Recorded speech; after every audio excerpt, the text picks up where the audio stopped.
What's going on, Who-Dats? Steve Geller and Jeff Nowak coming to you with another edition of Inside Black and Gold post Saints Rookie Minicamp edition. We got to hang out there Friday, Saturday. Got a whole bunch of notes from that and getting ready for big stuff this week being the NFL schedule release. We know the teams. Now we get dates and times. Woohoo! I cannot wait. I actually do get excited for this. Is one of the off-season things that actually does excite me, because that when you finally figure it out, because for me personally, it affects me. Like, when does that Chicago game happen, right? Is it in September? Is it in November? Very, very different experiences. But yeah, so we're going to go through a lot in this episode. You, me, and my third eye here that came out of nowhere this morning. If you're watching, you'll understand. If you're listening, don't worry about it. But yeah, we were out Saints Rookie Minicamp on Friday and Saturday. So we'll have a lot of notes from that. Got a few interviews in the locker room. It's just really more meet and greet than anything else as far as I'm concerned. Like, I was able to chat with basically all the rookie class other than a couple guys who weren't necessarily there. So we'll go through that. The first segment, we're going to be going through most of the newsy stuff. We'll talk about what Kellen Moore said about Alvin Kamara. Yes, we're still talking about Alvin Kamara. We can blame Tyrann Mathieu for that. We'll go a little more into that. We'll also talk about Jordyn Tyson when he was there, Jordyn Tyson when he wasn't there, which is kind of a microcosm of the concern around this pick in the first place. It's great when he's there. It's not so great when he's not there. But Kellen Moore did have an explanation. We'll talk about that. That'll be kind of a bulk of what we get into in the first segment. Second segment, we're going to hear from a few of these players. Got to chat with Lorenzo Styles, Alan Herron, Oscar Delp. We'll dive into that. And then the final segment, we'll just kind of tie things up. Odds and ends, any notes that you had coming out, anyone who stuck out to you. But yeah, Steve, it kind of just feels like the offseason is upon us. Like, it's started. Like, to me, that's a big part of rookie camp, is the wheels are turning. It is no longer theoretical. We're actually kind of on the march toward the regular season. We're just that much closer to football actually being played. Yeah, I mean, you're back at the practice facility, getting to see these guys run around for the first time. Nothing too intense, but just getting that general feeling of, football being back and being around an NFL team. As much as it is work for us, it still is pretty impressive. And I still, after doing it since the Super Bowl year was my first year getting to cover Saints football, spoiled right off the bat, but every year it's still exciting and definitely different. It's never the same old. You get a new soap opera every other season. This is where nothing bad has happened yet. It's all positivity. Everything out there is in front of us. Nothing's behind us. So we can't get mad at any of that stuff, right? There's nothing there to get mad about. It's all like, what if it all goes perfectly? The only thing, like you mentioned, there are some things behind us with some players that we're still with the question marks. I still get asked too, what's going on with Cam Jordan? I'm like, I don't know, but we were in his locker, the locker room, and obviously his locker is totally cleaned out. We can get into that really quickly here, and then hit the break and go into the first real segment. But that was one of the more unusual things about getting into the locker room on Friday and looking over into that corner, because Cam has always had kind of a double locker, and he never really cleans out his locker. There's always kind of stuff hanging around, but it was empty except for a different player's nameplate up there. It was Tyree Wilson, which is, I don't know. Here's the thing. If Cam does come back, they're going to have to navigate that, because he's not going to have it. Like, he's been here for 15 years. Like, he's been in that locker for a long time. It would be strange to see him come back and suddenly be just in a different locker.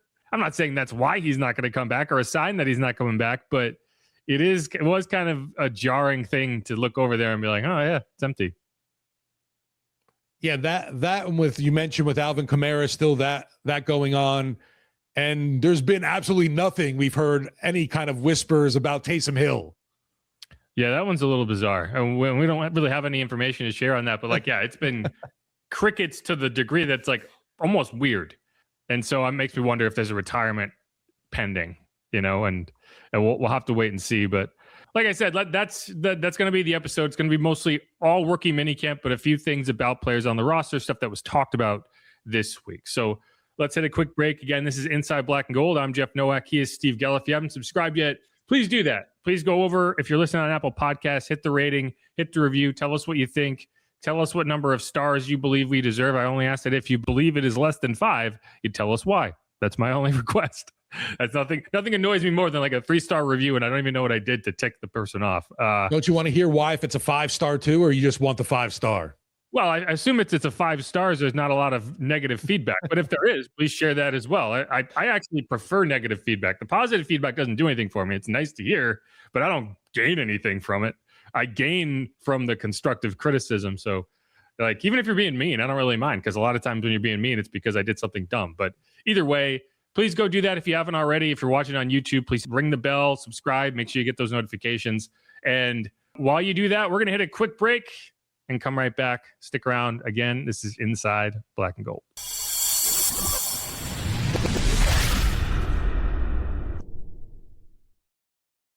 And we're back on Inside Black and Gold. Jeff Nowak here alongside Steve Geller. We're coming at you on Monday. It's just about noon. I only say this because one of the first things I'm going to tell you is, as of right now, none of the tryout players have been signed to the Saints roster. There was about 31 tryout players that my memory serves. And so we're going to talk about them throughout the course of this podcast as if they have not been signed. There are a few players that I think maybe you consider, but as of now, none of them have been signed. So I just want to clarify, if there's a guy who gets signed later in the day, we're going to talk about him as if they're not. So don't get mad at us. The only other bit of like kind of non-Saints news, non-Saints rookie minicamp news that I want to get into here is schedule release coming on Thursday. We just talked about it a bit in the open. The two biggest questions are, A, when is the Saints Paris game going to be? And do the Saints request a bye week immediately after? Teams that go internationally have the option to request that bye. For example, they didn't a few years back, or did they? I can't remember if they did when they went to London. Did they have a week 5 bye, or did they just keep playing? You know, I don't recall offhand. I just remember definitely going from Charlotte after playing the Panthers, then to London, spending the week, losing to the Vikings, coming home, and I'm not sure if they played the week after.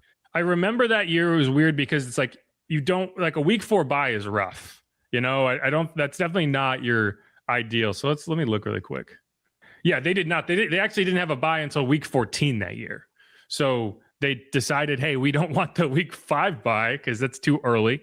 But they ended up with an incredibly late bye. And you know, the interesting thing is they won 3 out of the final 4 games coming off that bye week. But they went into that bye week at 4-9.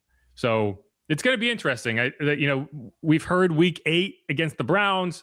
I do believe that's what it's going to be. But until we kind of have it official, we'll have to wait and see. And if that's the case, I would expect the Saints to want that week 9 bye. Like, that would just make sense because it's right in the midseason. If you can get it, that's kind of where you'd like it to be anyway. Like, literally the halfway point of the year. So yeah, my biggest question always with the schedule release is obviously who's the opener against. I guess when's the bye week, and then any cold weather games, potential cold weather games. Right. And so we'll get into a lot of that, you know, once the schedule comes out, and we'll kind of break it all down. I don't think it's worth really kind of diving in and guessing on a lot of it.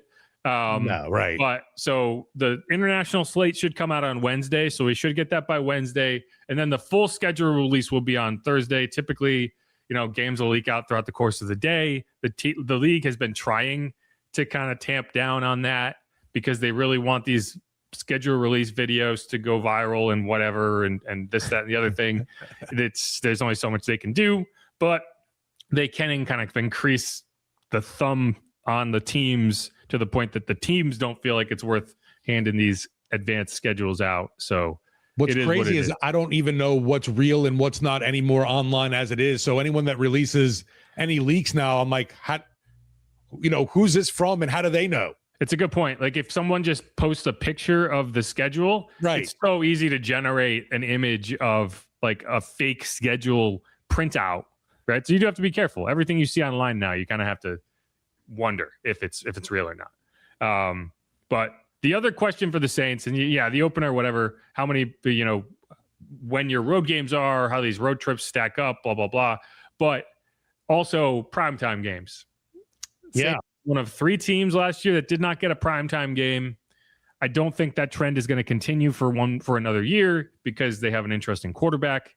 But I also don't think they're going to, the NFL is going to kind of overcorrect. I think you're probably looking at a Thursday night game, obviously, and then a Monday night game, And you're also going to get the international game, which is not prime time, but it is a national TV game. And in the interest of this, it's more like, does the entire country get to watch you play? Because that's the biggest, like, yeah, being on in prime time is great, but it's really like one of the reasons Tyler Shuck has such little exposure to the larger NFL landscape is because how are they watching him play? How is the average person who doesn't live in New Orleans watching Tyler Shuck play if he didn't play their team? And the answer is they're not. You know, that's why I always get a kick out of the Giants fans talking like, oh, Jackson Dart's so much better than Tyler Shuck. It's like, I would bet money that maybe like 3% of all Giants fans watched a Tyler Shuck game last year. And if they did, it was probably week 18 against the Falcons because that game actually meant something for the playoff race. So they do get a couple national games. It'll be really the first exposure a lot of people have to Tyler. So how he plays in those games will be interesting. Yeah, I think like 2 like legitimate primetime games is realistic. Maybe you get a third one in there, who knows, but I do think we could see more of like that 3:25 kickoff too, instead of all the constant nooners we were getting. That's true. That is, it's funny. We talk about Sunday Night Football, Monday Night Football, Thursday Night Football, but that 3:25 Fox window is the most viewed window of the week. Right. So that's, and the Saints used to end up there constantly. And it hasn't really been the case. Like, yeah, occasionally you'll get the West Coast games where they like to throw them into those slots because the noon kickoff for the local audience would be brutal, but we'll see. But I don't really have a ton more to add on that other than I do really like the schedule release because it also gives us an opportunity to kind of sit down and game out, hey, okay, what's our realistic schedule prediction of results, wins, losses? Are there schedule losses? Because those exist, right? Like, you can look at the schedule and say this, win. But when you suddenly have like a Thursday game after a West Coast trip, that Thursday game feels a lot more daunting. So it does matter. Yeah, like a short week going into a West Coast trip, you're like, oh, great. Well, right. Or a short week coming out of a West Coast trip. Either right. way, like, and again, if you have a Monday night game, suddenly that creates another short week. It also creates a long week. But either way, like, again, like I said, we're not going to dive too far into that. The other thing I want to talk about is Alvin Kamara. And yes, I know we've talked this to death. I had someone comment and say, we're just making this stuff up, like in terms of like creating drama because it's bored. We're bored. And what I will say is, like, we're not making this up. Like, this is a thing. And I assure you, Alvin knows it's a thing. The team knows it's a thing. There's just no resolution yet. And probably the only reason Alvin Kamara got brought up at rookie minicamp at all was because Tyrann Mathieu on his podcast, I think it's called In the Bayou, spoke at length about how he views the situation. I'm not going to play you the clip. If you want to go find it, you go listen to his podcast. We did play a clip off Tehran's podcast, but it was primarily because Alvin himself was talking. I don't like taking just clips off people's podcasts and then talking about stuff. That's their. But man, Tyrann brought the fire.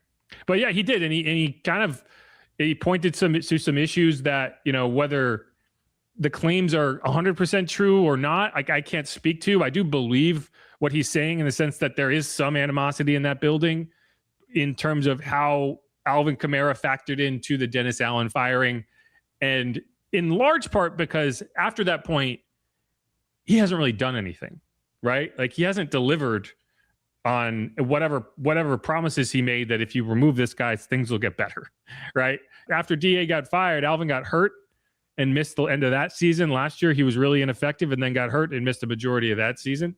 So whatever animosity there is in terms of that is also amplified by the fact that he hasn't been performing at a high level. So that is what it is. Like, I don't want to speak to it too much. That's Tyrann's game. Whatever he wants to talk about, it is. There was some like weird online trolling of like, why is he being messy about Alvin? Which I didn't see it that way at all. Tyrann got a little worked up about it, but I don't think that he was out of line, out of pocket, whatever you want to say with this take on that at all. I think it's accurate. It was, at least, you kind of wonder too about, are we making too much of the restructure of a contract? The silence doesn't necessarily mean anything from both sides, but there is some kind of animosity or rift there that's not comfortable at the moment. And I don't know still, honestly, what the answer is to if Alvin Kamara will be playing next season with the Saints. Yeah, and we talked about what Alvin said on Tehran's podcast last episode. This is what Kellen Moore had to say when he was asked A, about Tyron's comments, and B, about Alvin Kamara on the roster. Seen the quotes, I'd be poor to judge anything or comment on anything that I haven't seen. Obviously, we're part of this process of building our roster, and so there's plenty of things that go on. We obviously love so many guys who are part of this organization and have been a part of this organization, and we'll just continue to build and grow. You said things are sort of where they are now with Alvin, where they, the same place that they were draft night when we spoke to you, or has it been surprising? Yeah, no, we're just continuing to evaluate this roster. I mean, so much of our time, the last week has been just on building up for this rookie camp and giving these guys as many opportunities as we can. And that's really been the focus, getting this thing dialed up and ready. And so we're excited about these young guys, and then we'll just continue to, work through this roster thing. When you say evaluating this roster, you're evaluating whether there's a place for Alvin on this roster? I think just evaluating the roster as a whole. We're always trying to acquire as many different talented players as we can. This rookie process will be a part of it. And obviously we know what Alvin means to us. We love Alvin, and we've gone through this process, and so we'll just continue to go through it. Just going through the process. Yeah, and again, like when I say there's something there, it's because if the idea was, hey, we're just going to have Alvin on the roster and it's not going to be a thing, all it would take is for you to stand up there and be like, yeah, we're going into this season knowing that he's on the roster and he's going to be a part of this. And that's kind of what he said at the owners' meetings way back when he was talking about it. And it does sound like to some extent, at least as far as Kellen is concerned, that did change. Because now he's talking about it as if, hey, we're evaluating the roster, whatever the heck that means. You're evaluating the roster. So we'll have to see. And it could end up being nothing, right? Like if Alvin is just out there at veteran minicamp in a few weeks and, just a part of the equation, and you go into camp and nothing has changed, and it does become nothing. But you don't talk about a member of your roster, especially your franchise rushing leader, that way if there's not at least some question as to whether he's going to be in the picture next year. It's definitely something that we have to keep talking about and obviously have it written down, highlighted. But I mean, as far as answers, no, there's really still, to me at least, there's no clear cut of anything if we're going to see an Achane, AK backfield this year. Yeah. And Alvin has never been a player to show up at OTAs. So right. That's not going to say anything. Maybe with some guys we'd be able to be like, wow, clearly something's going on because he didn't go up to it. It'd be more of a shock if he was there. It would honestly be kind of funny if he did show up, just to kind of throw everyone off. But so basically, though, mandatory camp was what, June 16th, right? Yeah, it's the OTAs start in a week or so, right? Maybe 2 weeks. I have to double check, but yeah, and 27th. The veteran minicamp is the week following the third set of organized team activities, which are optional. But let's move on from that. Again, we're just going in circles in terms of Alvin. It's just like that comment bothered me because it's like, I'm not just here for the gossip. Like, I'm trying to figure out what's going on, and it's very much something. It is not nothing. We are not making this up. The Saints could very easily turn this into nothing. They're choosing not to. So does it come down to the post June 1st BS with anything with the salary cap? I think we'll know more by the time veteran minicamp rolls around, because if he's not here, then that tells you a lot. And if he is here, then he'll have to talk. Yeah. And the team will have to talk about him. So that is what it is. But one other bit of news before we take a quick break is all the Saints rookie class has signed their contracts. That's not really major news for the 7 not named Christian Miller. It is news for Christian Miller, who signed his contract on Saturday. He has not actually participated in practice due to an injury. We'll talk a bit about that in the next bit here. But it is nice to not have to sit here and answer, like, oh, what's going on with that second round picks contract? I had someone ask, like, well, why do you think it got done so quickly when a lot of these contracts, like you go back to Alontae Taylor and Kool-Aid McKinstry and last year with Tyler Shuck, why do those kind of dragged out throughout most of the offseason? My guess would be they didn't fight him on the full guarantee, and they just said, hey, we'll guarantee it, and he signed it. That's the only thing that makes sense to me is he didn't have to hold out for anything because they just guaranteed the contract, because last year everyone in that range got their contract guaranteed. So right. No sense fighting about it when you know it's eventually going to have to be that way. yeah, and I mean, I think teams down toward the back of the second round are going to try to hold the line. Yeah. But until then, it's just like, all right, because once the entirety of the second round has the precedent that their contracts are fully guaranteed, then suddenly, what's the first pick of the third round? 65th? Suddenly that number 65 pick is going to be like, hey guys, 64 got his contract fully guaranteed. Why not 65? And it's just a slope, right? And the that's the whole reason teams were really trying not to budge last year, but so many of them did that, especially if you're picking in the same range. Like, you gave Tyler Shuck a fully guaranteed rookie contract at pick 40. It looked kind of lame if suddenly the next year for the 42nd pick, you're like, no.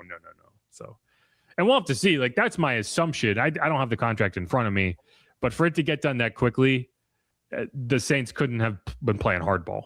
And obviously the guy, whatever he's getting guaranteed, the fact that didn't even show up for rookie camp. Well, he showed up. He was there. But not taking he did part. everything else that we were not there for. Right. He just didn't practice, which, is a factor, but he was there. I mean, it's not like it's not like he was holding out. We still, I know we're going to get to it, but it's even his injury is still a question mark. Yeah. And yeah, so let's take a quick break, throw some ads at you, which I know y'all love so much, and then come back and talk about the injuries, talk about Jordyn Tyson, talk about Christian Miller, talk about Xavier Harris, these guys who did miss time, and what's that looking like for them. Again, Inside Black and Gold. We'll be right back.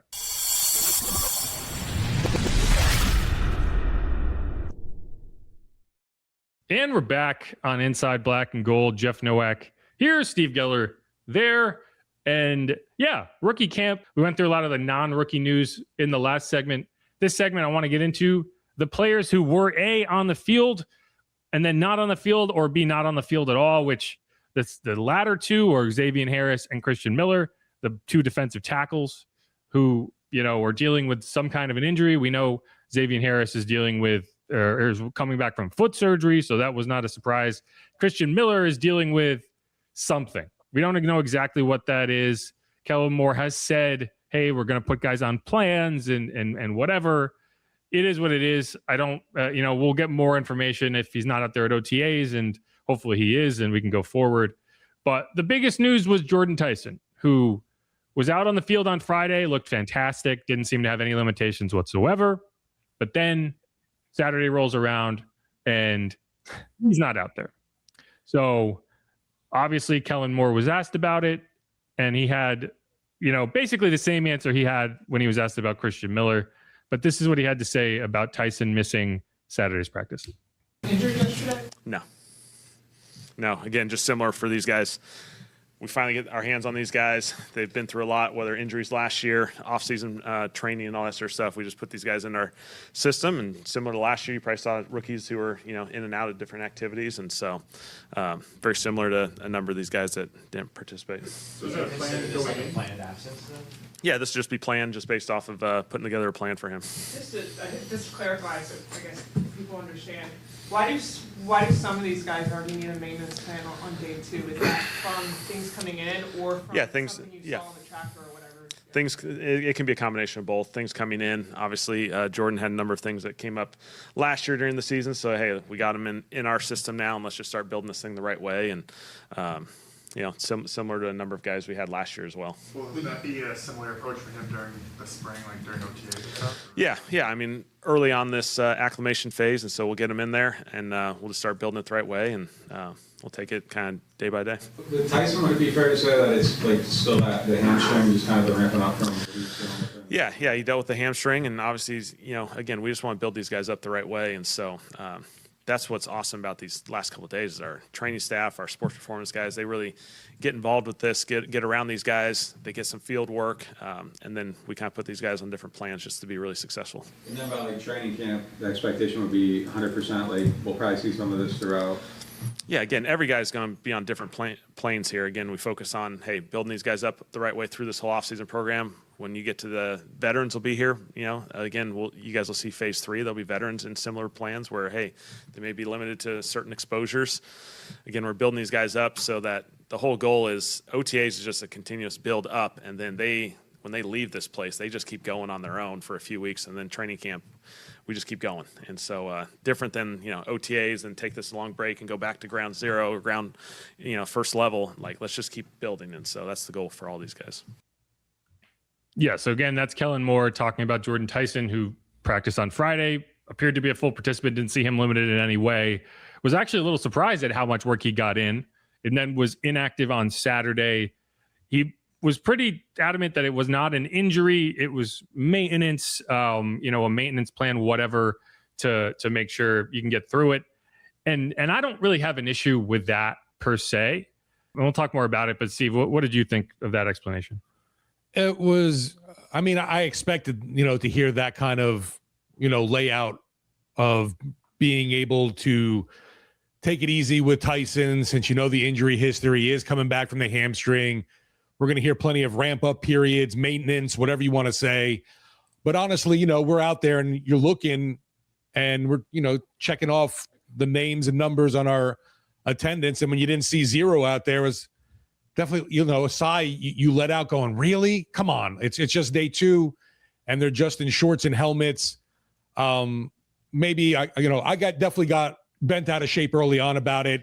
We'll see what happens come OTAs and especially come training camp, hoping that, we're not seeing this as a usual for training camp. I don't want to hear every other day that Tyson's having some maintenance that he's got to go through.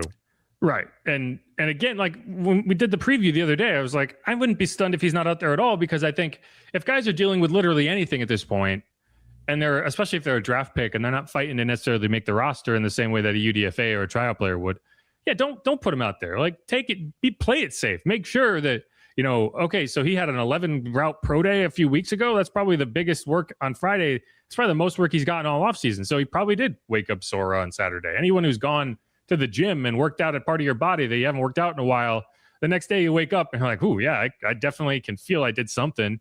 It doesn't mean you can't go to the gym again. It just means, hey, probably take it easy on that part of your body, because you don't want to do damage, need to let that recover. Like if that's the case, then that's 100% reasonable.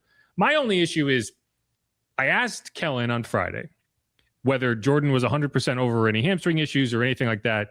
And this is what he said. Over the hamstring issues he dealt with. Yeah. He was out there. He's playing fine. That's it. Right.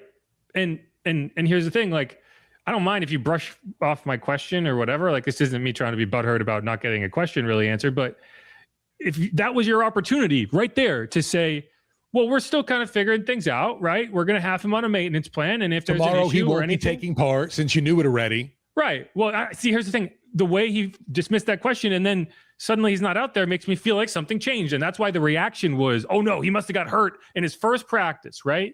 If all you said on Friday was, we're still kind of figuring things out with these guys, we're going to make sure we play it safe. We give them programs, and if they need to be dialed back, they get dialed back. Like that's where you could have shared that information with us. So on Saturday, when everyone went out there, the reaction wasn't the one you had, which was, oh my God, he's hurt already, And I don't think that Jordyn Tyson benefits one bit from mixed messaging about his health.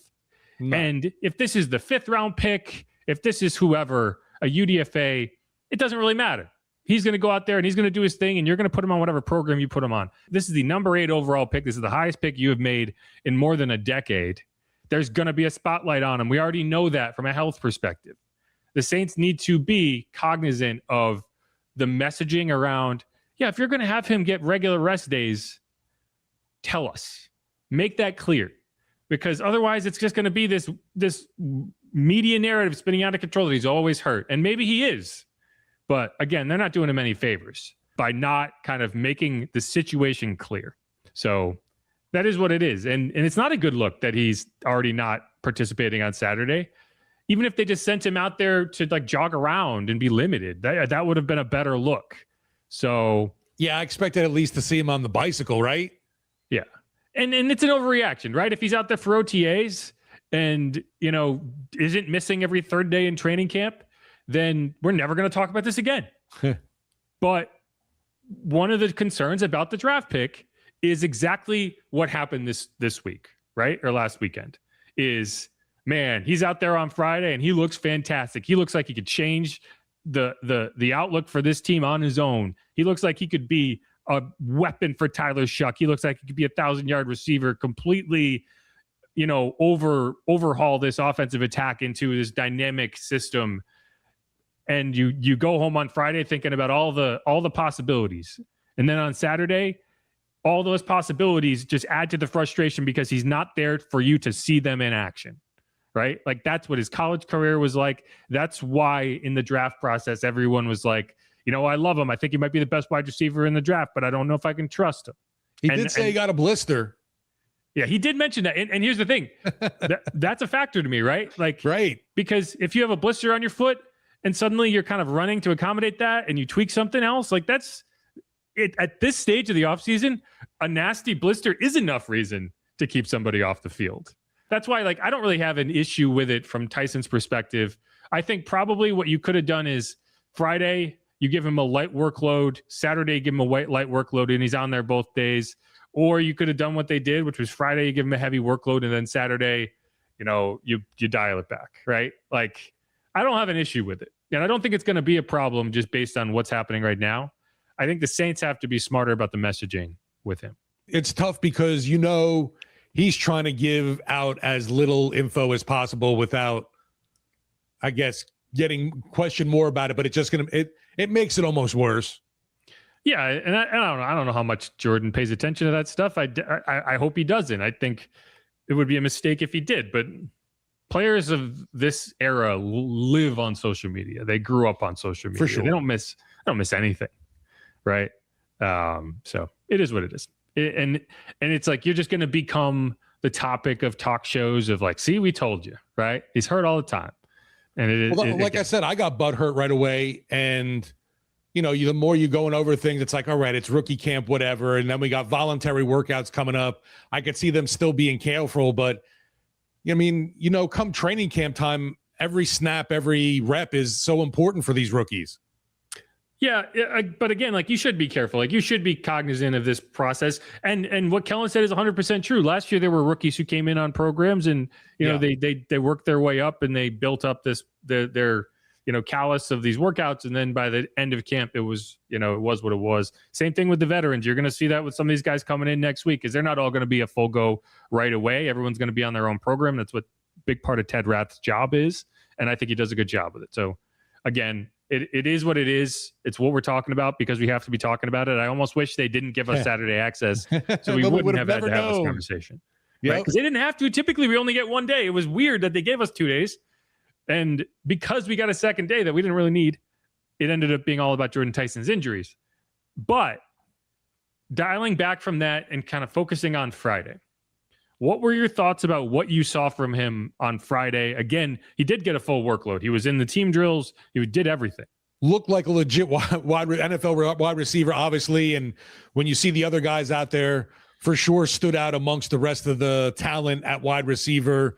Unfortunately, I will say, and you know, too, the quarterback talent wasn't the greatest in delivering some balls out there. But overall, really positive and anxious for the OTA sessions just to see more of him with NFL caliber quarterbacks. Even if it is just Spencer Rattler out there, would be an improvement over what we saw with Trask and Stick out there. I almost said Kilty, and I knew that's not the right Different answer. Easton.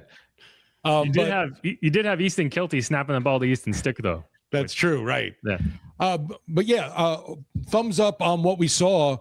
It just sadly ended up being not enough because, as you mentioned, we were there again Saturday, and suddenly he was gone.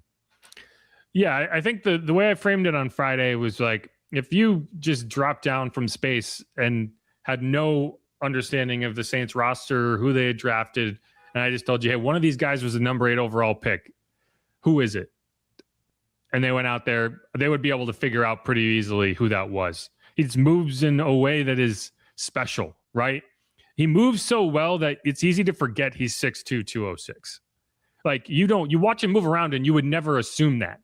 You would think he's got to be 5'10", 5'11". Like that's the type of agility, the type of body control he has of a much smaller player. But what makes him unique is he's able to do that at 6'2". He's just a really exciting player. And again, like that's why you're so excited about him. It's because when he's on the field, he's a force of nature, but he's just not always on the field. Sorry, there's a cat here and we're just going to unplug all my shit. Go away. You want to say hi? No, but there were definitely those moments where you saw whatever cut or jumping in the air for a ball. You get excited about what's to come when, the vets show up, especially getting that timing and relationship down with Tyler Shugg. What do you think? Meow. She usually talks. She's okay. Go away. Not a podcast, kitty.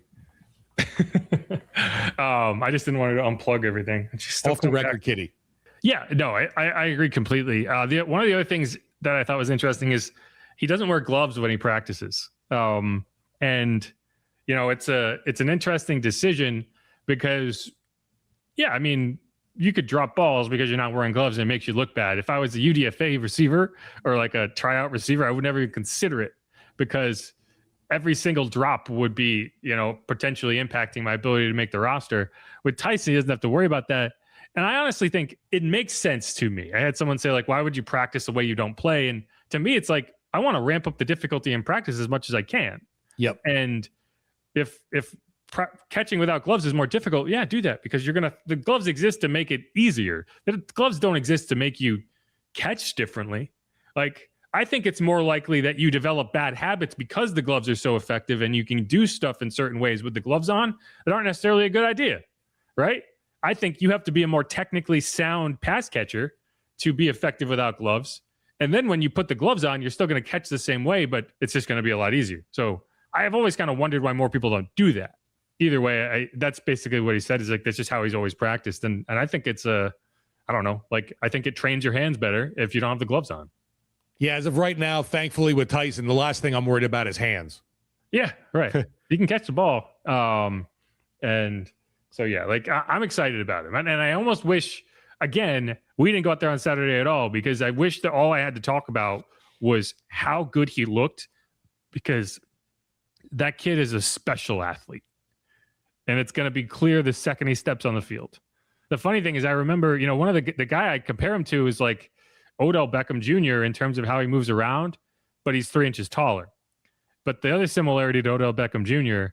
is if you go back to Odell Beckham Jr.'s rookie season, he missed the first 4 games. He missed the first month of his rookie season with a hamstring injury. And I do think like adapting to the NFL and making sure your body's right is a huge part of that. That's why I have no issue with the Saints having him on a maintenance plan, making sure that he's ramping up correctly. I just want him available when the games get here. But you mentioned the quarterbacks, Easton Stick, Kyle Trask, and Braylon Braxton, who's Southern Miss. What they made me think is I'm okay with Zach Wilson as my third string quarterback. Because if these are the options to replace Zach Wilson, I'd rather have Zach Wilson, right? And we haven't even seen Zach Wilson throw. No, but I do know he's started a bunch of games in the NFL. Right. So, again, I'm okay with it. Easton Stick has too, and just man, it was rough all the way around from the signal callers. He was a backup with the Chargers, and he was there when Kellen Moore was there. Brandon Staley was the head coach. Kellen Moore was the offensive coordinator. But Easton Stick has appeared in. Okay, he's appeared in 6 games. He started 4 of them in 2023. Okay. Went 0-4 in those games. So he has started a few games. Kyle Trask, I don't believe, has started any. But shocker. Zach Wilson has started, 30-something games? So, I think when I'm looking for a third string guy, if I can find someone who's actually started NFL games at all, I think that's typically going to be a win. That's the reason Josh Johnson has been in the league forever, right? Because he just has experience. Like if you throw him out there, he's not going to be his head spinning because it's going so fast. He's at least dealt with it before, even if it's not at a particularly high level. So there was definitely a point Cranky Steve was like, why can't we get like Kellen starting to throw some balls out here? Because this is getting ridiculous. Yeah, well, one thing I did find out in terms of the players coming back. So we talked about this beforehand, like, okay, who are the returning players who are going to be out there? You're only eligible for rookie camp. And this is in terms of not tryout players, in terms of, Jaden Price was out there, right? Easton Kilty was out there. A couple years ago, you saw Jordan Mims out there, for example. You're only eligible for rookie camp if you do not have one accrued NFL season. And you can only accrue a season, and this is relative to like, okay, do you qualify for the pension? Are you a vested veteran free agent versus a free agent who ends up on waivers, et cetera, et cetera? You accrue a season if you were on the actual roster for 6 or more games. So guys who spent last year on the practice squad who were re-signed are eligible to come back to rookie camp. So like a Tyler Shuck could not have gone out there, because that's something we were talking about. Like, could Tyler Shuck realistically be like, I want the extra work, let me go out there? He was not eligible, which I didn't even realize until Saturday. You never seem to stop learning some rules around the NFL. There's always something I didn't know about. Like it's so true. Like every time I have a question about something, it's almost always like, oh yeah, this is a rule that exists. And you're like, oh, okay. But I now I know, right? So yeah. Anyway, anything else on Jordyn Tyson or anything like that before we move on? Just the fact that we looking forward to, when OTAs come around with the vets, and just seeing more, especially you mentioned that kind of talent and ability that stood out, how it blends in with the veteran pros, guys that definitely belong. Because rookie minicamp was tough. There were a lot of guys out there that are not going to be around. No, and like I said at the top, no, as of right now, none of those tryout players have been signed. Yeah, which is different than last year. Last year, if you recall, Terrell Burgess, Donovan Peoples-Jones were both tryout players and were signed to the active roster after rookie minicamp. That could still happen, but I think this year's roster is a lot. I'm trying to find the word. This year's roster, the spots are a lot harder to find. Yeah, it's less holy, right? There's less holes to fill. Like the turnover from last year alone created a situation where, there are roster spots to be had, right? You only have 10 UDFAs this year, so those are the guys who would end up being cut if you were cutting somebody, or maybe like again an Alvin, but that's not going to happen right now. So you might keep these guys on a short list, like a Younghoe Koo, who wasn't out there on Saturday, but it's just because they kicked on Friday and you don't kick 2 days in a row. But I think the roster you have is the one you're going to have in camp for the 90-man. And there were a few players who I think did look pretty good. We'll talk about them at the back end. But either way, let's take a quick break, come back. I want to play a few clips, a few interviews that I was able to do with some of the draft picks, and also a one-on-one I was able to get with a UDFA who I think has a decent chance, probably the best chance of anybody to make the roster. So again, Jeff Nowak, Steve Geller. Take a quick break, come back. This is Inside Black and Gold. Stick around.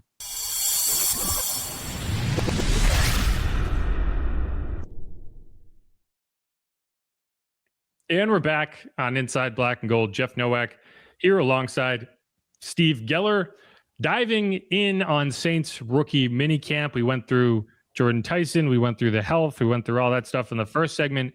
This segment, I want to throw some audio at you, some interviews I was able to get in the locker room. The first with Lorenzo Styles Jr., safety out of Ohio State. We talked about the guys who missed practice because they were dealing with injuries.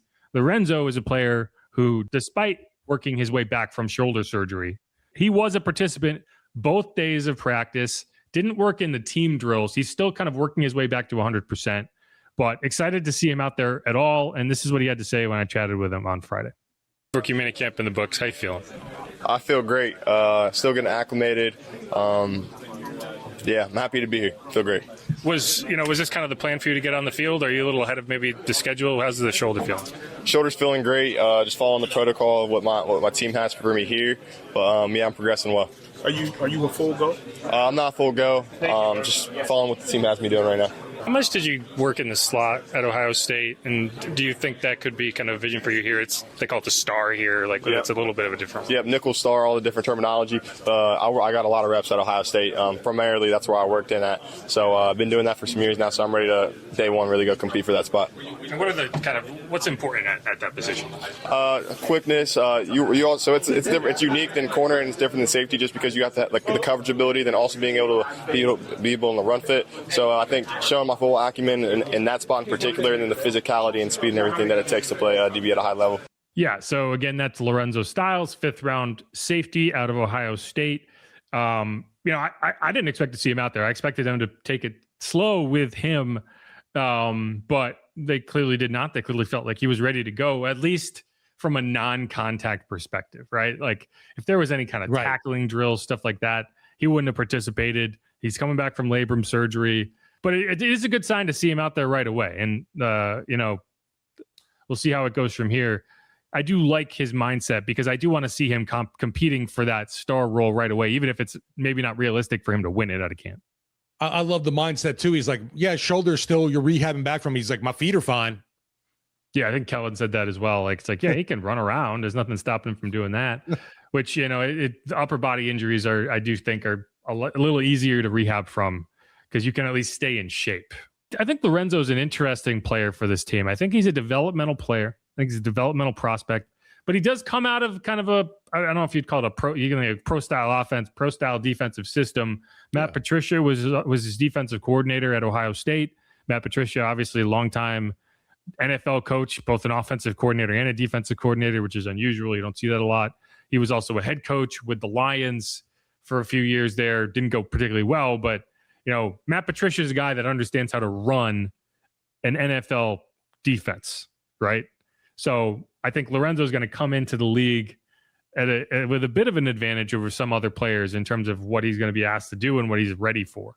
That said, I do think physically he's got a little ways to go in terms of being ready to start at the NFL level. I think if I had to pick a star player today, a star cornerback or star DB, the guy who plays in the star, it would be Julian Blackmon. But Julian Blackmon's not a guy that I necessarily trust to play all year, right? Whether it's health or whether it's performance. He's had shoulder injuries each of the last 2 years. Last year he couldn't even get through one game without suffering a season-ending injury. So I don't think you can look at him and be like, this is our starter, and we're not going to try to find anyone to back him up. So I think in a perfect world for me, you'd have Lorenzo Styles there as a guy who's competing. Maybe he wins it. More likely he doesn't. But then by week 12, week 13, kind of like Quincy Riley last year, I'd hope he's ready to step in and be that guy if you need him. Yeah, that's one of the things I think in camp might be near the top of the list, obviously, is that who's the star, nickel, whatever you want to call it. Obviously, star in Brandon Staley's defense. I'm curious to see who else wants or ends up getting their names tossed into the mix for that. Could a guy like, I don't know, Jordan Howden's developing, could he end up being a nickel guy for the Saints? I mean, all these safeties are, they kind of just call them DBs, right? Like they don't, this team, this defense in general doesn't really split up strong versus free. They have a bunch of guys who they feel like can play both positions. So it's tough to say right now who all is going to be in that competition. I think that's going to be one of the really interesting things on the first few days of camp is just kind of identifying who's lining up where and who's getting those reps and, who's the first team, who's the second team, who's the third team. Are Quincy Riley or Kool-Aid McKinstry, they're going to get first team reps on the outside, but with the second team, do they maybe shift inside and get work there just to cross train? Like that's all stuff we don't know right now, but I do expect Lorenzo to be in that mix. Just a question of where he ends up. And like, to me, that's the vision for him long-term is to be a guy that can be your kind of star DB. And I think one of the important things for him is once his shoulder is 100%, I need him to get in the weight room. And, that's my only concern is you got to come up and you got to play run support. You got to tackle. And he's a little lanky right now. He's a little light in the trunk for what you would be asking him to do, which, and that's the case for a lot of rookies. You got to figure that out, that rookie season out first, and then you go from there. because the way he played at Ohio State, I don't think he's going to be able to play it that way at the NFL level. We'll have to wait and see. Yeah, I think you leaned into me at one point and was like, man, Bryce Lance needs to pack on a few pounds. Oh, yeah. Well, we'll talk about Bryce. Yeah. I didn't get a chance to interview Bryce one-on-one, but yeah, I mean, you draft a guy mid-rounds, like there's developmental elements. Yeah, and one of that development is he needs some more beef. He's a beanpole. You know, he reminds me a lot of MVS as a young player. Like if I had to pick a comp for him, it would be MVS, because MVS was also a guy who was kind of lanky. And that's what I'd say about Bryce right now.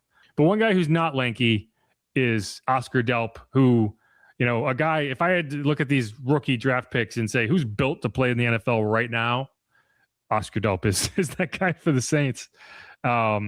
This is what he had to say when I chatted with him on Friday. It was good. A lot of learning.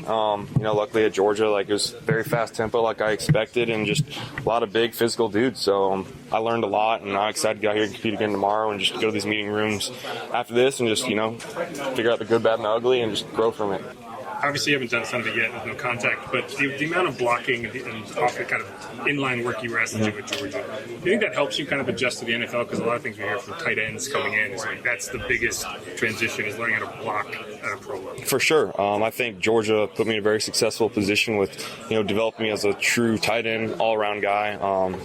I think I'm just as good at receiving as anyone else, but I definitely think I have an edge on a lot of dudes in this class, and, just at this position at how I learned from Coach Hartley and, what I did in the run game. But I'm still learning, and I'm excited to go against these great players here and, get better every day.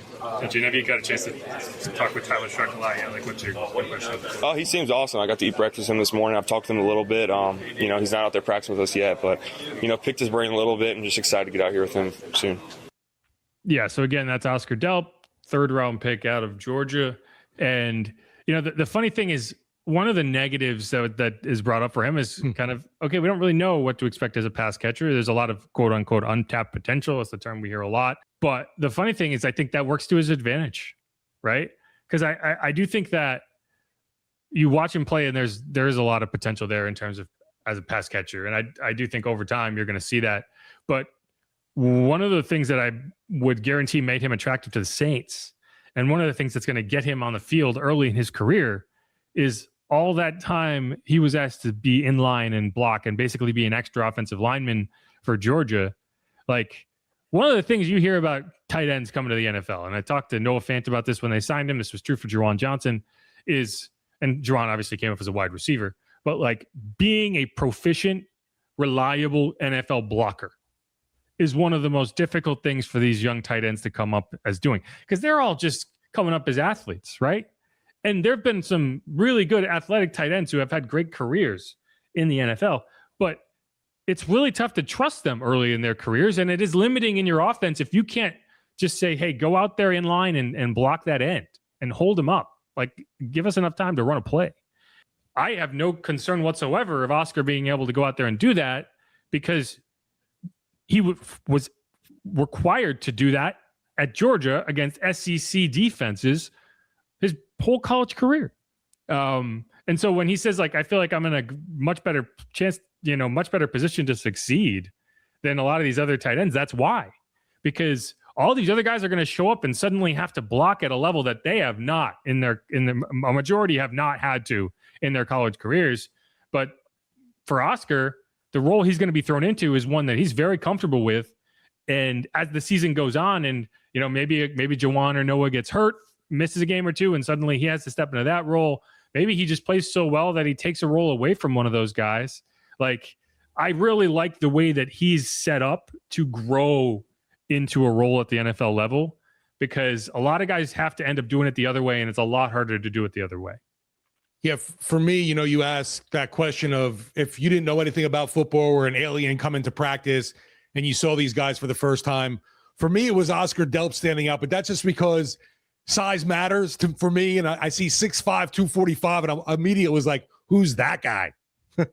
Yeah, and it's funny. You see some of these other tight ends moving around, right? Yeah. And you'd be like, that's clearly a tight end. Like, that guy's not moving so hot.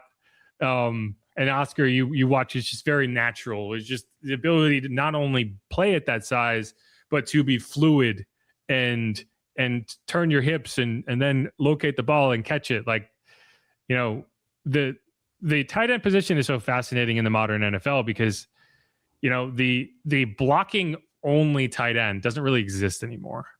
You know, because if you're going to have a blocking tight end, you might as well have a jumbo lineman, right? Because otherwise, you just have a sixth blocker who's not as good at blocking as that guy, as the jumbo lineman would be, if he's not a threat to catch a pass, right? Like, I think of like a Josh Hill. Like, would he be in the NFL today? Probably not, because it just doesn't make sense. The same thing with fullbacks. Like, there's a reason fullbacks don't really exist, and the ones who do exist are out there because they're also a threat to catch the ball. You know, like a Kyle Juszczyk. Like, they're not just tight ends. They're not just fullbacks. They're basically, you know, really, really versatile H-backs. And I think that's what Oscar can be. So I'm excited about Oscar. Like, I'm excited to see what this offense does. You know, we talk about like, oh, Kellen Moore has a bunch of toys. He really does. Like, he has so many pieces this year in terms of how he can deploy them, in terms of, you know, how he can set people up for success. And more importantly, keep defensive coordinators up late at night because they have to prepare for all these things that can be done. So I'm excited to see more from Oscar. That's my take.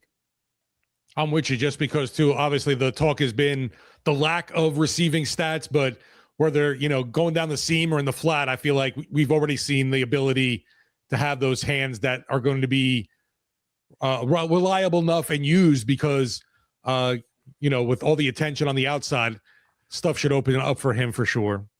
No doubt. No doubt. Okay. One more clip we're going to play here. This is a chat I was able to get with Alan Herron, UDFA, came out of Division II Wheeler College, I believe was the school. I may be butchering that. Transferred to Maryland, originally from Jamaica. So there's a really interesting background here. And this is a guy who I think has a chance to, you know, of all the UDFAs, of the 10 UDFAs, if I had to rank them in order of their chance to make the roster, I'd have Alan at the top. That's why one of the reasons I wanted to chat with him. So here's what he had to say. UDFA, Alan Herron, you know, first day of minicamp in the books. Right. Yeah, how'd it go for you? It went well, went good. You know, learned a lot of new stuff, and I'm happy to be here. Has coaches talked to you about kind of what the vision is for you? Are you going to compete at one or tackle spot, both tackle spots? I mean, I could play both sides, so you know, I'm just here to help however I can. You know, I'm just here to get developed by my coaches and put myself in the best position possible. Gotcha. And what's been kind of your interaction with Brendan Nugent so far? Great relationship. You know, a great dude. That's what I've seen so far. Just being in meetings with him. You know, joyful person. So I'm happy to be here working like under him. So how did the process go for you after the draft? You know, were there a few teams that you were looking at, or was it kind of the Saints showing interest? Like, how did that go?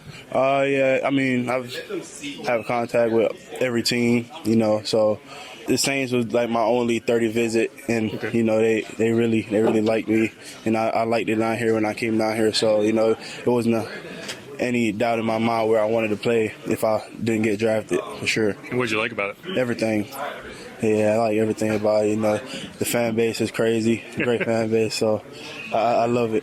Any good meals while you were down here? Yeah, I tried oysters for the first time. Yeah, I loved it. I'll probably go there again. Where'd you go? I forgot. Dragos, maybe? Probably. Yeah. It was really good, though. Gotcha.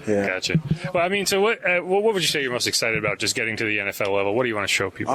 Just, you know, just to develop. You know, I've only been playing football for 5 years, and I know I'm getting better every day. So just being coachable and learning from my coaches, and just do whatever it takes to help my team. You know, so just I'm happy to be here, get developed, and see where it goes from there. You came up in Jamaica, right? Yeah. So what was that process of you kind of coming here and getting that started? Yeah, so, you know, I come from Jamaica. I was playing like a lot of different sports, baseball, soccer, cricket. So, you know, I was always a kid that loved sports, you know, and football just found me.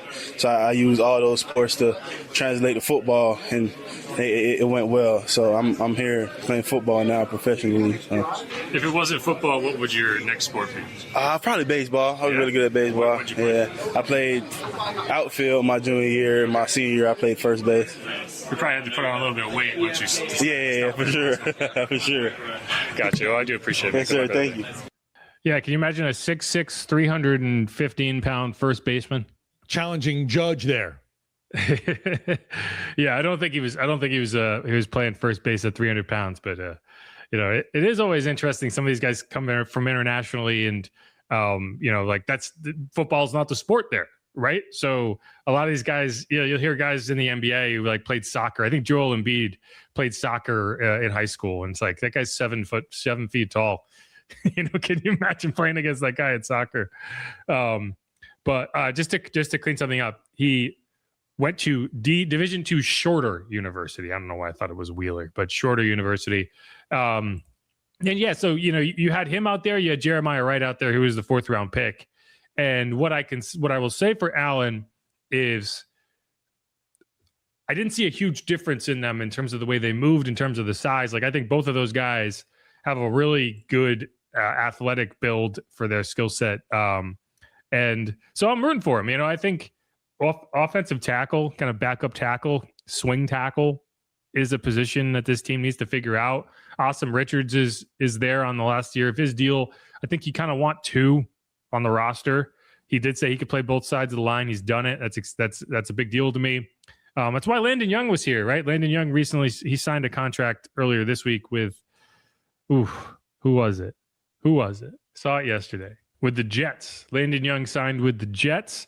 And that's why he's getting a contract, right? Because he's played all these positions. You can trust him to come in, and you can say, hey, go play there. And he's like, you got it. I've done it. Maybe I'm not the best at it, but I'm willing to do it. I'm willing to work at it. And so that's how you make the roster as a late round pick, as a UDFA. So it's exciting.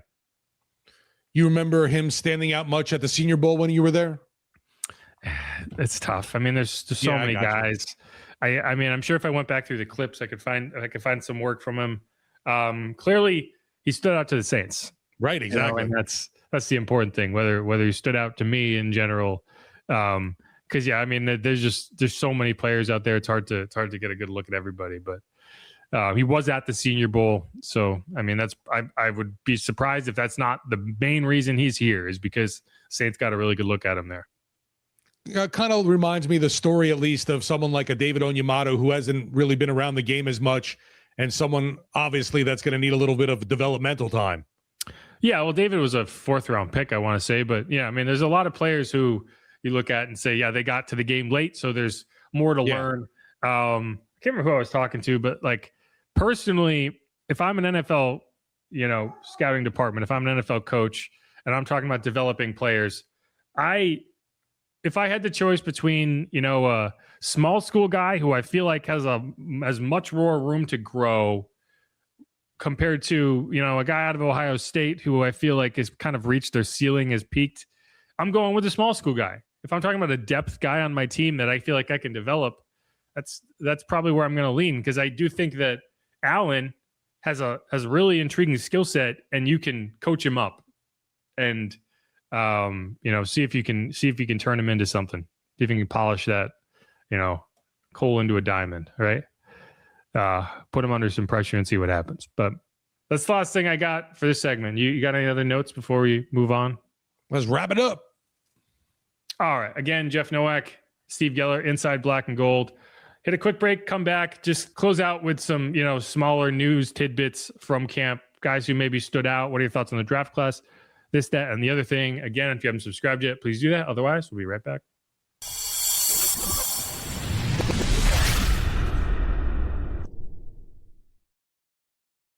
And we're back on Inside Black and Gold. One more quick segment here, just tying up rookie minicamp, you know, hitting any notes that we didn't get in the first 2 segments. I'll start with one. You know, one of the things that stood out to me was Easton Kilty, the second-year player coming back. He's listed as a tackle on the roster. He was getting reps at center. And we talked about this earlier. It was actually Easton Kilty snapping to Easton Stick. You know, I talked to him about it, and he was like, yeah, it was annoying because people were like, oh, good job, Easton. And he would turn around and it was like, they weren't talking to me. I have that experience a lot because there's a lot of Jeffs in the media corps, and I'm probably the least amount of time when people say the name Jeff are they actually talking to me, but I react every time. So That is what it is. But it's relevant to me because we've talked about this. When I went through the roster projection, it was like, okay, you got Eric McCoy, and then who else, right? Who's your backup center? Yep. Last year you had Will Clapp. This year Will Clapp's an assistant offensive line coach, right? You didn't sign anyone who would theoretically be the backup center. You have Eric McCoy as the starter. Then you have Cesar Ruiz at right guard. You do not want him to be your backup center. I know he can do it if you needed him to, but that's not I just don't think a team wants that to be the reality. If your center goes down, suddenly you need your right guard to play center and you're down 2 starters instead of 1. That is just not a good scenario. Beyond that, it's Torricelli Simpkins, who played center in college, did not play center at South Carolina, did play center in the preseason last year. So you feel like, okay, that's an option. And clearly they felt like, hey, we're going to get Easton Kilty some reps here. He did play guard in college. He started at the University of North Dakota, where he played some guard. He played guard at Kansas State briefly, right? But he was a tackle who got reps at guard. So that's a tough position to pick up. He's never played center at any level. There's a lot more communication. You got to play with your head down, which is tough. You got to actually snap the ball, which is tough, especially if you've never done it before. And it only takes a couple of bad snaps before the team stops trusting you to play center. So we'll see how it goes. There was no contact in this practice, so I can't tell you high or low whether he actually played well or not. But, I think it's always cool when you see a guy kind of pick stuff up because, like, if you're Easton Kilty, that's how you stay in the NFL, is you can do a little bit of everything. That's going to be so key because, unfortunately, McCoy's been a dude that we can't just rely on for an entire season right now. The last 2 have been rough without him. And yeah, I thought Luke Fortner a year ago did good enough because we weren't really saying too much negatively about him, but he's not in the mix anymore. So who's going to be that other dude? Curious to see if Kilty can be that cross-trained guy. It's worth mentioning that the Saints also didn't have Luke Fortner at the beginning of camp last year. Like Will Clapp was the guy. Will Clapp got hurt. They went through pretty much the entire preseason kind of trying to figure out who the backup center was. And then they traded for Luke after the Jags game. They sent Colin Saunders to Jacksonville, and it ended up being a really impactful trade for the Saints because you're talking about you traded a guy you were going to cut for a guy who ended up starting, 8, 9 games, 10 games for you. So, not the highest end of acquisitions, but definitely an impactful one. And then Bink didn't even last in Jacksonville. No, I think he ended up on the Jets. I think he actually came back with the Jets. Like when the Saints played the Jets, he was on that roster. But yeah, it's just something to keep an eye on, right? Like, because who lines up at the backup center, who actually ends up getting those reps, it's important, right? And if you're Easton, it's a chance. Like the reason he's eligible for rookie minicamp is because he didn't play last year. So, maybe this is an opportunity for you to have a kind of a cross-trained center who could fill in at other positions.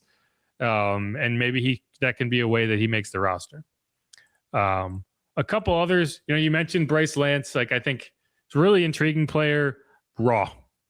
I think he's a guy that, has a really attractive skill set. He's 6'3" with 4.3 speed. It's, he's lanky, like he's long. Again, he reminds me of a young MVS. I had somebody, when I tweeted that, they were like, you got to stop comparing him to Saints players. And I'm just like, I'm not comparing him to Saints MVS. Like, I don't think he looks at all like Saints MVS. By that point, he was like a 10-year veteran, and he was built the way he needed to be built to survive at the NFL level. Right, it filled into his body. Right. I'm comparing him to Packers MVS, right? And then there's guys like who's the guy from the Colts? Alec Pierce, Christian Watson.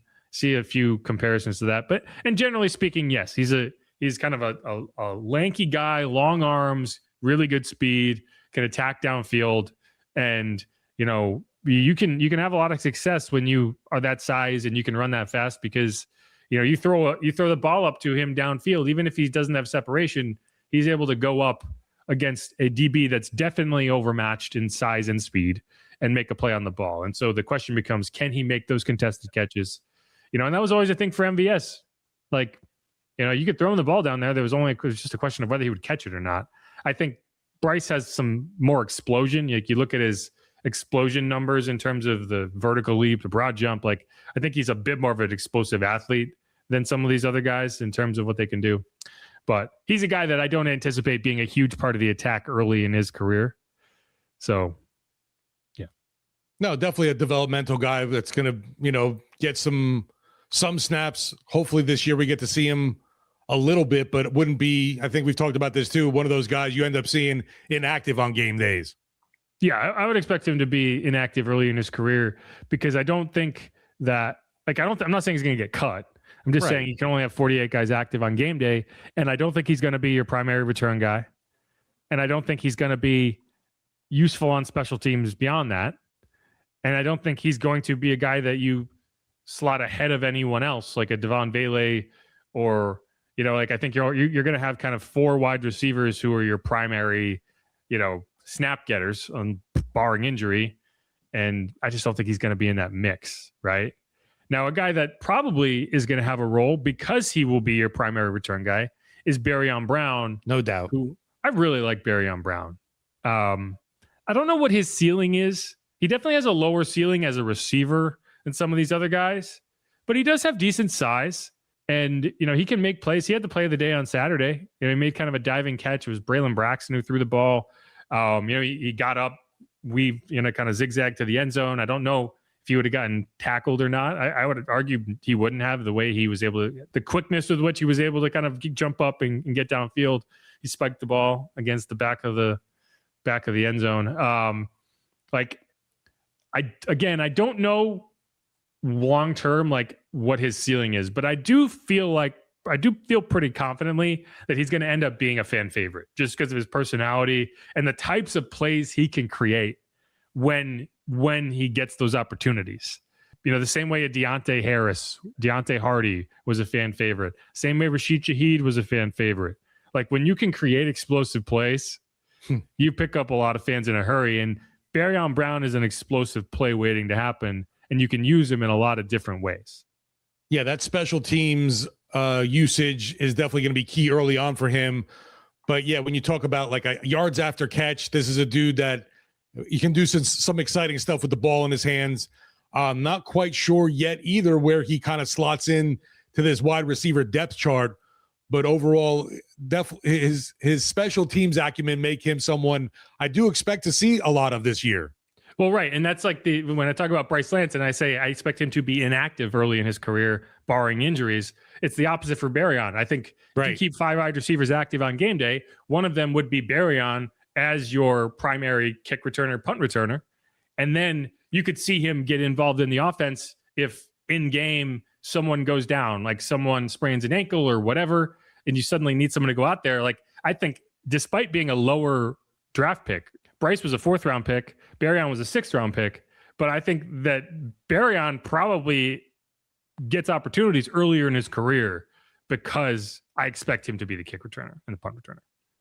The other wide receiver that is really kind of intriguing in a different way is Damian Alford. We haven't talked a ton about him, but he's a UDFA just like all the other rookies. He just signed early in the process because he came out of the CFL.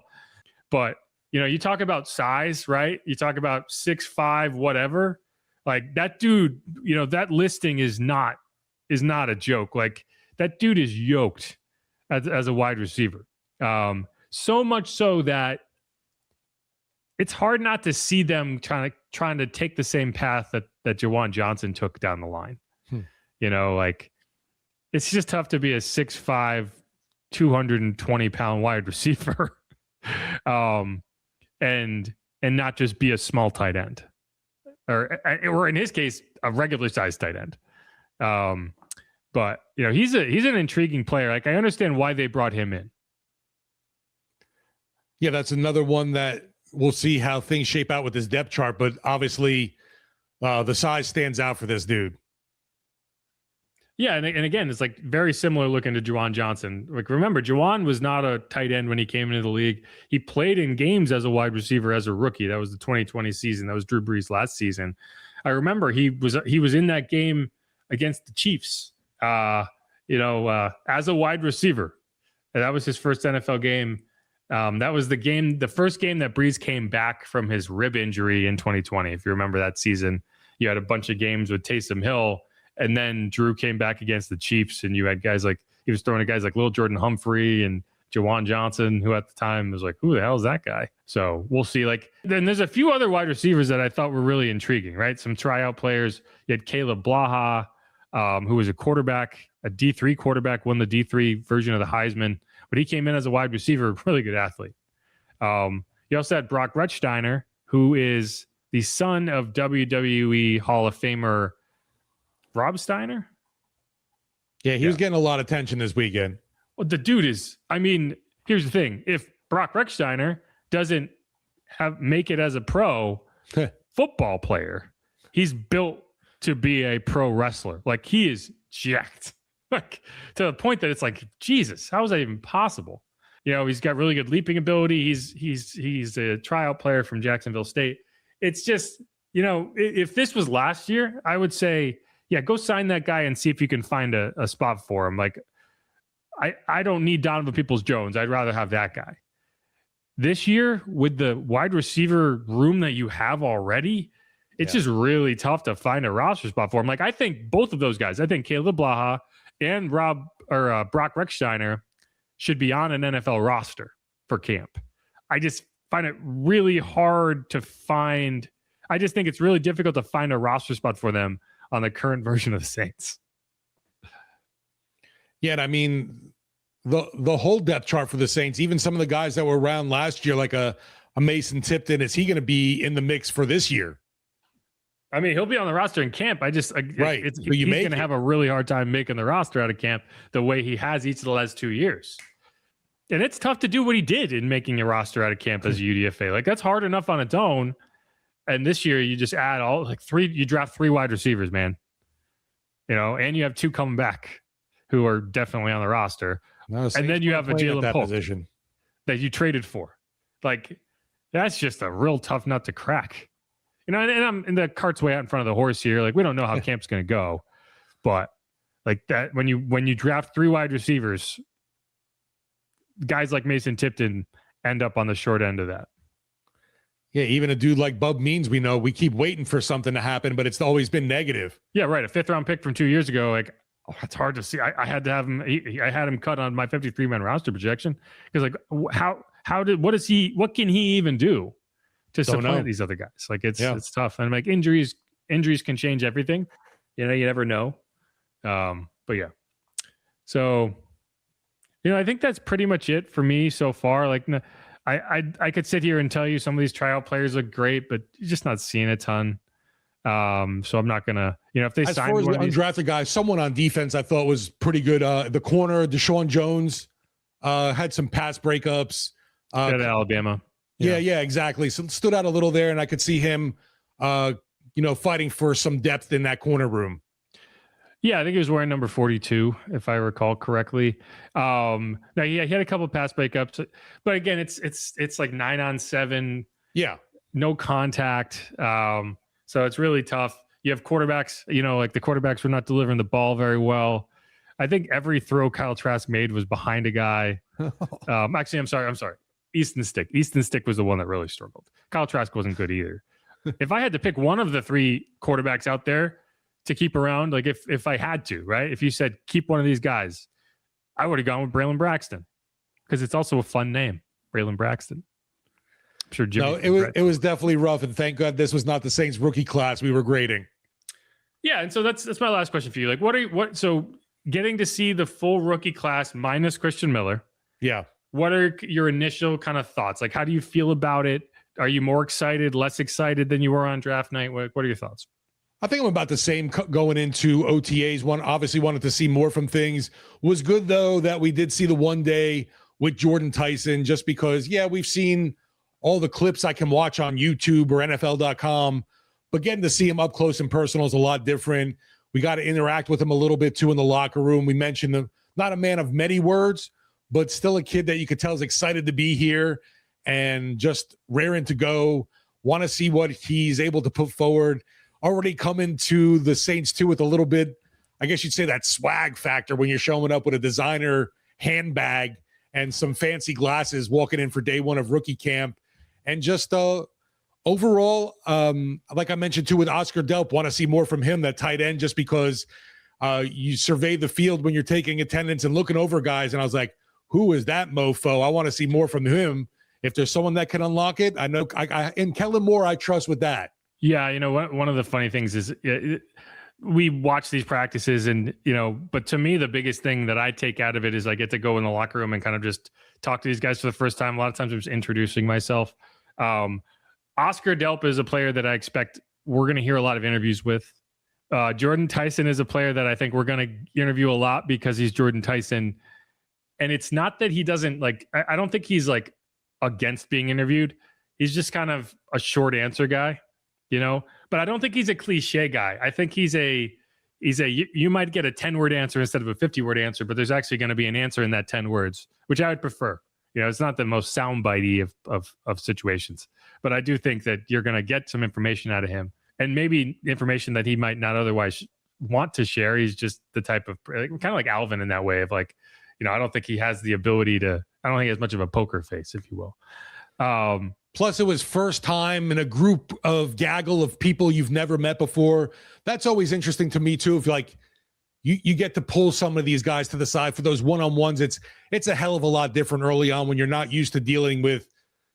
He's been around, the college ranks and the locker room. I know Arizona State's got a ton of guys obviously covering the team, but NFL life a little bit different, and first time getting with our media here, even though we're a bunch of pussycats, I feel like. So there's nothing to worry about. There's no open locker room in college, really. That's not something these guys have dealt with before. So that's a big part of the situation is wait, these guys weirdos milling around.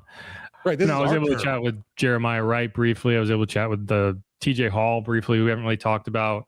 All these guys are just excited to be here. It's just this kind of bright-eyed and bushy-tailed situation. One more locker room note. David Edwards, and I find this interesting, and Tyler actually did mention this in one of his offseason interviews. If you look at the locker setup, so it's all by position now. They changed it a couple years ago where all the positions stick together. Last year, the lockers were Tyler Shuck, Jake Haener, Spencer Rattler. This year, when David Edwards arrived for the offseason program, he took Jake Haener's empty locker. So the locker setup is now Tyler Shuck, David Edwards, Spencer Rattler, and Zach Wilson next to Rattler on the other side. So David Edwards made the executive decision that's I'm gonna camp out right between the starting quarterback and the backup quarterback. And I think it's a very teacher's pet move, but it's also I think that's very telling of David Edwards' personality. That all the offensive linemen are over on the other side of the locker room, and David was there's a spot right next to the starting QB. I'm taking that spot. So I don't know. I enjoyed that. Yeah, man, get familiar and friendly with the starting QB. Become best buds with him because obviously you two are going to know each other intimately every freaking down. Yeah, it's a very practical, but I would argue intelligently practical thing to do. But no, that's it. That's all I got. That's the end of Rookie Minicamp, and we will never talk about it again. That's the end. I'm going to stop bitching about injuries and communication, at least until the next time we have to talk about injuries. I was going to say OTAs are coming up soon, so no worries. We'll be bitching again. Woo! Only one day, though. So if they want to hide people's injuries, they can just make sure he's out there for that one day, and then the next day we can't see it. But I'm excited. Like I said at the beginning, it's all the wheels are turning. The wheels are turning. We're getting there, man. Before we know it, there's going to be a preseason game that's way too early. We're going to be talking about trips to France and trips to California, and hopefully, I sure hope the Saints are fun, man. I sure hope the Saints are fun. Look, like I said, hopefully talking about training camps and joint practices, maybe with two teams. Who knows? Oh, show. Who dat? Go Saints. Easy, y'all. Who dat? Later, folks.